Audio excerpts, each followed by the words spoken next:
Ah,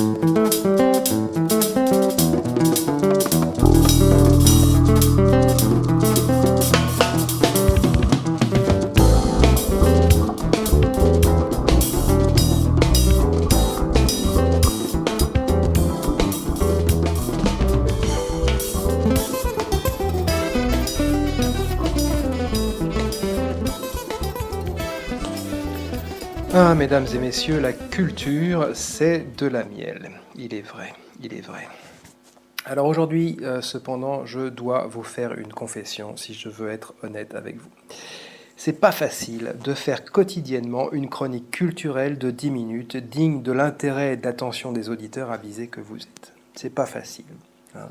L'expérience de la vie, une certaine pratique de ce que l'on nomme l'esprit critique, ainsi qu'une tendance personnelle à, on va dire, la paranoïa, hein, mais une paranoïa, je vous rassure, non délirante, me font envisager différents sujets liés à la culture sous un jour que je pense original, hein, et que je juge digne d'être communiqué.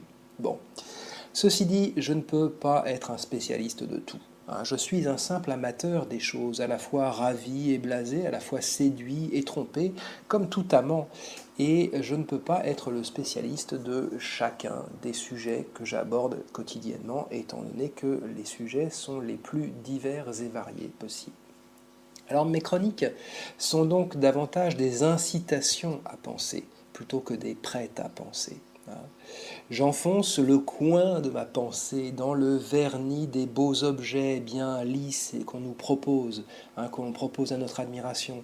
Et souvent, puisque je sais un petit peu par avance d'instinct, ça j'ai l'instinct pour ça, c'est la paranoïa dont je vous parlais tout à l'heure, je sais d'avance où ça va bien s'enfoncer, donc clac, j'enfonce le coin, je tape un coup et souvent, eh bien, pas toujours, mais souvent s'ouvrent des lignes de fracture, hein, qui découvrent des abîmes dont je ne sais pas moi-même ce qu'ils cachent ou jusqu'où ils mènent. Hein. Donc je creuse, certes, ensuite, une fois que ça s'est ouvert, lorsque je trouve quelque chose, mais creuser, ça prend du temps, ça prend beaucoup de temps. Hein. Le travail de l'intellect, le travail de la culture, ça demande des semaines, ça demande des mois, des années, avant d'arriver à la pleine maturité d'une connaissance constituée. Eh oui. Et donc je vous promets un livre bien épais, hein, qui sera un incendie conceptuel absolument ravissant, protéiforme, si Dieu me prête vie et me prête le talent pour l'écrire. Mais en attendant, et dans ces chroniques, hein, quotidiennes que je vous offre, eh bien je ne peux souvent que vous livrer l'état de ma pensée au moment où elle se forme. Hein, alors qu'en limier, ma pensée, eh bien, prend la piste de quelque chose. Alors, de quelque chose, assurément, je suis sur la piste. Oui, oui, oui. J'étais de passage à Athènes, figurez-vous, en Grèce, hein, et je n'ai pu que m'extasier, anonyme, au milieu de milliers de touristes, sur les ruines du Parthénon. Ah oui, l'Athènes de l'âge classique, hein, l'Athènes de Périclès, de Phidias, le sculpteur, de Sophocle, hein, le dramaturge. Et aussi ce parangon du royaume des cieux descendu sur la terre. Mesdames et messieurs, j'ai nommé la démocratie. Ah oui, oui, oui. Mais alors au vieux singe paranoïaque que je suis, on ne la fait pas des milliers de fois de suite sans que certains doutes finissent par se mettre à fermenter un petit peu. Ouais. La démocratie, là je commence au bout de la millième fois, là, je commence à avoir une indigestion, là. Hein. Est-ce vraiment bien là l'idéal ultime qu'il faille poursuivre et rechercher comme s'il s'agissait d'un bien indiscutable? Et de fait, elle est si peu discutée, cette démocratie. Ben oui, hein, personne n'ose dire une espèce de tabou sur la pensée, là, une espèce de chape de plomb, là. Personne n'ose dire la démocratie c'est de la merde.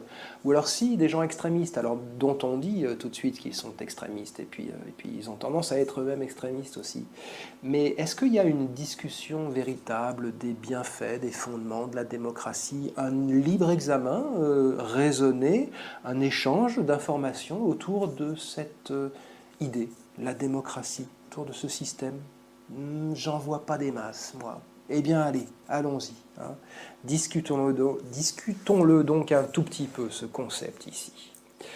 Alors, je ne m'appesantirai pas outre mesure sur une objection bien connue que l'on fait à cette démocratie athénienne. Oui, de n'être qu'au service des citoyens libres, hein, c'est-à-dire d'exclure à la fois les métèques, les étrangers, et puis les esclaves, hein, donc, et de n'être en fait garanti qu'à seulement un tout petit tiers des habitants. Bon, c'est une objection bien connue, mais en fait, il y a aussi, là, dans cette objection, quand même quelque chose d'assez... il y a quand même une matière à penser. Bah oui, parce que ces citoyens athéniens libres, libres politiquement, ils le sont parce qu'ils ont le droit de citer, donc, mais ils le sont libres également économiquement. Eh oui. Ce sont des possesseurs, et ce sont en particulier des possesseurs de leurs moyens de production, hein. Donc ce sont des hommes libres à plusieurs égards, politiquement et économiquement. Et comment de nos jours peut-on prétendre étendre l'idée de cette démocratie athénienne à l'ensemble de nos populations occidentales? Je vous rappelle que l'immense majorité de la population vit sous un système proche de l'esclavage qui se nomme le salariat, hein, c'est-à-dire en fait d'un simple esclavage rémunéré par des signes monétaires.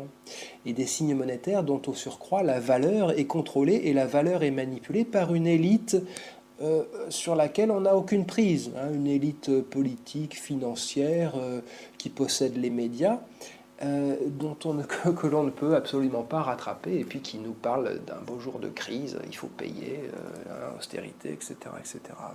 Bon. Alors ça, c'était le premier point, hein, le premier coin, d'accord, pour que s'ouvrent les abîmes. Alors, j'aimerais vous parler un petit peu d'histoire ensuite. Cette démocratie athénienne, au moment où elle naît, eh ben, elle ne dure que très peu de temps en fait. Elle ne dure que quelques dizaines d'années tout au plus. En fait, ce n'est qu'une parenthèse. C'est même pas une parenthèse. En fait, ce n'est qu'un des nombreux systèmes qui se sont succédés, hein, les uns les autres en termes d'organisation politique, qui étaient en perpétuelle évolution. Et puis par ailleurs, quand même, elle a quelque chose de notable, cette démocratie athénienne. C'est qu'elle est liée à un moment précis, à un moment spécifique. Elle est liée de façon consubstantielle à la domination impériale d'Athènes sur l'ensemble des cités grecques. Et oui, à la suite des guerres victorieuses contre les Perses, hein, que les Grecs ont menées et dont les Athéniens ont pris la tête, eh bien la démocratie est arrivée comme conséquence de ça, comme un système politique d'élargissement de la base du pouvoir, mais un système militaire, un système impérial de domination commerciale, de domination fiscale sur un ensemble de tributaires que sont les autres cités grecques. Et ce système impérial, eh bien, ne résistera pas au renversement du rapport de force. Quand Sparte à cause du mécontentement généré par Athènes, quand Sparte deviendra plus forte et qu'elle aura le dessus militairement, eh bien, c'en sera terminé de toute forme de démocratie. On passera à autre chose, hein. Et le lien entre démocratie et agression militaire prédatrice vous rappelle aussi quelque chose, peut-être par rapport à, je ne sais pas, des choses plus proches de nous, hein. Toute ressemblance, bien évidemment, avec une quelconque situation actuelle ne serait que purement fortuite. Maintenant, vous ne voyez plus les abîmes parce que vous êtes dedans, hein, et ce que vous cherchez, c'est quelque chose à quoi vous raccrocher. C'est une planche de salut. Alors je vais vous l'offrir. Telle qu'on nous la présente et telle qu'on nous la vend, cette démocratie en général, et cette démocratie athénienne en particulier, est complètement désolidarisée de tout ancrage religieux. Eh oui, la religion, on n'en parle jamais, hein.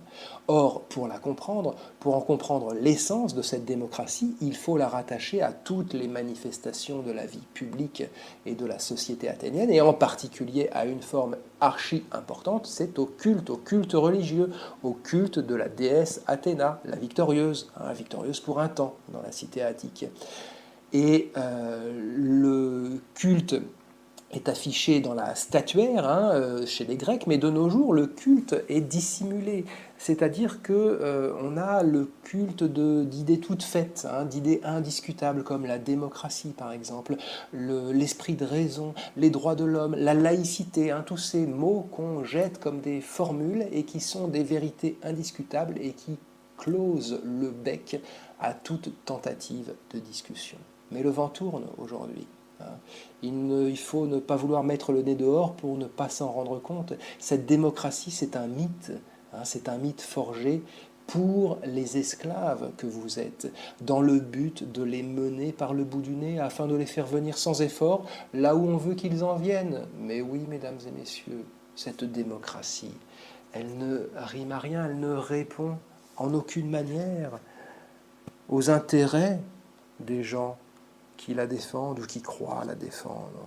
Intéressons-nous un petit peu à la démocratie. Moi, je ne sais pas grand-chose, mais je suis d'instinct méfiant envers ce système. Ça ne veut pas dire que je suis pour la tyrannie, ça ne veut pas dire que je suis... Mais je suis pour la discussion, pour remettre ces mots indiscutables dans le courant de l'échange, de la discussion, de la compréhension et de l'analyse. Car, mesdames et messieurs, ma profession de foi, c'est que la culture, c'est de la miel. Alors un petit conseil, gardez-vous-en.